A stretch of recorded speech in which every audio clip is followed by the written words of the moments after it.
Hi, Jonathan York from Bay Financial Partners, looking at investment markets. A couple of big surprises last week from central banks, most noticeably the ECB. Mario Draghi announced there will be a further extension to the quantitative easing. That's going to be extended now to $80 billion per month. It's also going to include non-government bonds, so you can include corporate bonds there. Also make some changes to the interest rates as well to take them down to negative rates.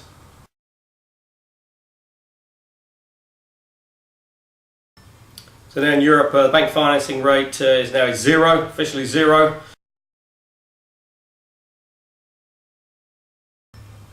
Deposit rate is now negative 0.4. That's negative 0.4 interest rates in Europe on deposit rates.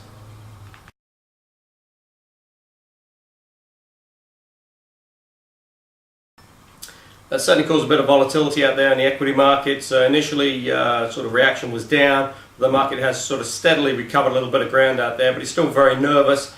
I'm really waiting to see what comes out of the central banks this week, obviously with the Fed meeting.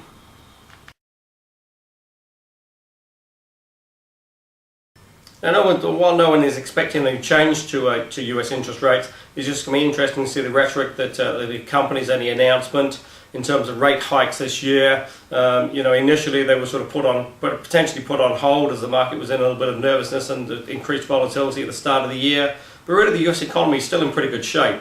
It's growing at a pretty reasonable rate, unemployment's coming down, and really there is a need to get those interest rates back up to a more sort of normal level.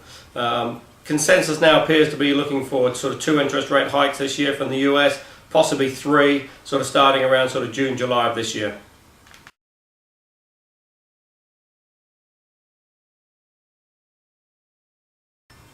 Quite interesting, if you look at the S&P companies at the moment, it's about $165 billion worth of shares being purchased back by the companies.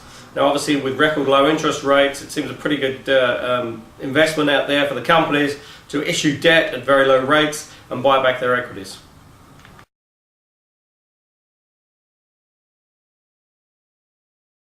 This is really on the back of some pretty strong balance sheets out there in the US. Non-financials there in the S&P hold about $900 billion worth of cash. That is an awful lot of money just sitting there, and as I say, with interest rates very low, they're not really getting much of a return. So what better option there to sort of purchase back some of their equities, push up the value of the company in terms of sort of share prices, and issue a little bit of debt, which they're paying obviously a lot less in terms of coupon on.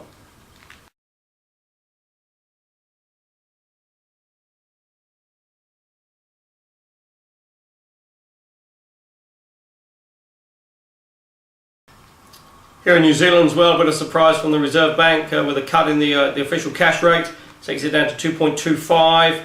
There are still some calls out there for rates to go a little bit lower, down to a low of 2%, but that really should be the base really. This is obviously on the back of still some pretty weak sort of dairy sector out there, and the dairy auction overnight was again down a little bit. Certainly farmers are doing it pretty tough, but again the rest of the New Zealand economy is pushing along at a pretty reasonable rate. And it'll just be interesting to see the growth numbers coming out. Certainly tourism's holding up, and obviously you've still got that pretty rampant housing market.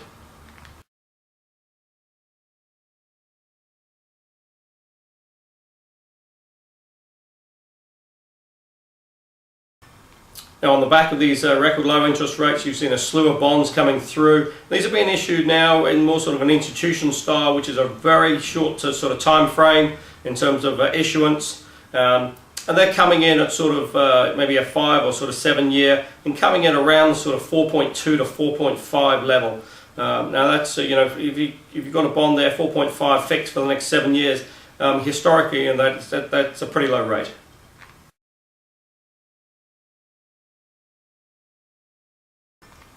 As discussed here before, there's plenty of other options out there for income, and if you're interested in exploring these in terms of dividend shares, etc., call us on 0800 867 323. Or go to the website www.bayfinancialpartners.co.nz for lots of interesting articles, and we look forward to speaking to you soon.